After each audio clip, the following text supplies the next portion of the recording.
Hi everybody, I'm Jack and welcome to Raw Tropical Living. Been very busy lately, haven't had a chance to make a video in maybe a couple of weeks, even though I had a few stockpiled that I've released. Been really busy at work. It's pretty cool stuff. I'll probably try to, like I said, I'm going to try to share some of my work stuff later. I worked with two really cool people and we shot a music video with just GoPro.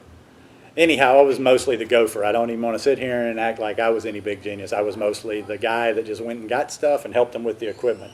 Anyhow, that's why I've been so busy. The subject of today's video is something that really doesn't apply to the circumstances in my life, but so many people seem to have struggles, issues with this, that I thought I was going to delve in and talk about it a little bit. I'm going to try to be as gentle as possible, but in some places I'm speaking my mind. So, take it for what it's worth. It's just something to think about. You hear all the time, and I interact with people that are following this raw vegan path, or even when they're eating mostly a whole food plant-based diet. You're eating differently from the rest of the people in your peer group, in your family, your friends, your social situation. And if it's something that's happened at a certain time, they're dealing with, how do I process the old friend versus how do I process the new friend? And there's different sets of challenges out there when it comes to the social aspect of things. There's some people out there that just don't understand. They're well-meaning. They really just aren't educated about nutrition and food, and they sincerely think you're going to somehow damage your health. That's one that you have to deal with. Then you have to deal with, let me see if I can say the word right, a saboteur, people that try to sabotage you, or family or friends that give you a hard time about your lifestyle. And people are always talking about this, and it's easy for me to say, well, why don't you do this, why don't you do that? But I'm not dealing with that. You are, they are, and so I don't like to have too strong of opinion, I guess is what I'm saying, because if I haven't dealt with it, you don't know you don't truly know about something until you walk the mile in another man's shoes. But as I see it over and over, my family's not supportive, my girlfriend's not supportive, my husband's not supportive, this person's not supportive, this person actually is negative towards me or aggressive towards me. I've got to ask you a real hard question here. These are your loved ones? These are your friends? I mean, when it comes to the straight-out saboteurs, I would think that a loving, caring person, even if this wasn't their program, if they love you, they are going to support you, or at least not try to be nasty and negative towards you. The people that aren't educated about this, that's a little bit different. Sometimes you kind of have to ease them into it. You have to, don't give them the hardcore stuff that some of us watch in videos and read. Start them out with a little bit more of the mainstream stuff. I always like to suggest forks over knives, because I love T. Colin Campbell and Dr. Esselstyn, if I remember, is also in that. And they're two very credible sources. And they tend to resonate with a lot of people that aren't familiar with this lifestyle, because even though they're not, they kind of look like establishment. So they carry a little bit more weight with certain types of people than, say, your resident YouTube guru, of actually, which I don't consider myself. I mean, if I'm talking to somebody in the normal, straight, everyday world, looking at me, yeah, they're going to be like, oh, look at that hippie over there. What's he talking about? But anyhow, what's the solution to the social challenges? I think you just have to, like I say, for me, I don't have a big social life. I'm a bit more of a loner.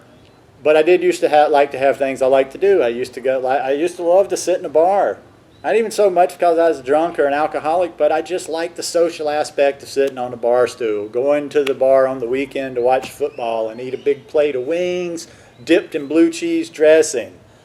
Drinking, a typical football day, just an average football day would be 8 or 10 beers. So, once I changed my life, changed my lifestyle, I'm not doing that anymore. And I miss the social aspect from time to time. But the point I'm getting around to is once I became aware, once I became educated, I didn't have a choice anymore. It wasn't like I'm sitting around going, really want to eat those wings, really want to eat those wings. Yes, I still had visually, smell-wise, taste. I could see yes, that is something. I'm not going to sit, some people, I think, will blow smoke up your, and tell, oh no, that stuff grosses me out. Well, I guess I ate meat and all that stuff long enough to where, yes, I'm never going to touch it again, but especially back then, even now, I see something good and I'm like, ooh, and a memory comes in. So for me, it was the social aspect of just being able to go out and hang out in the bar and watch football. But got to that point, that wasn't part of my life anymore. And I'm kind of rambling today. I haven't done a video in a while. I guess I'm kind of getting a little rusty. The point I'm trying to make is you just have to decide how important this is for you. I mean, I'm not a selfish person, I don't think, and I don't try to be, and I'm not advocating being like that. But nobody's going to take care of you like you're going to take care of you. If you know something's right for you, you can be nice about it. I wouldn't be rude back to the people about it, but walk your path. Eat how you know is good for you. And also, too, another little thing we'll address, don't use the social thing as an excuse. I think some people use the social thing as an excuse, like, well, I'm pressured into do it, when they just want to eat something from the past. Eat what you want to eat, but make your own choices, make your own decisions. I mean, come on, unless somebody out there in YouTube land that's a kid is watching this, we're not kids. Peer pressure should have disappeared, by the time we got out of our first couple of years of high school. People say, come on, do this, eat this with us. Oh, you can have just a little. I mean, that's part of the path. I'm just going to be real blunt here. I would always say be as nice and kind and loving to people around you if they give you a hard time about this. But this is your path, if that's what you've chosen, if that's how you want to eat. And I'm not, it doesn't matter if you're 100% raw or if you're just vegan, if you're transitioning, if you're going that way, if you're just trying to eat a better diet. So, to kind of finish this one up, I mean, this isn't going to be a real long one because this is kind of just simple stuff. You either you make a decision and you do it, and you stick with it.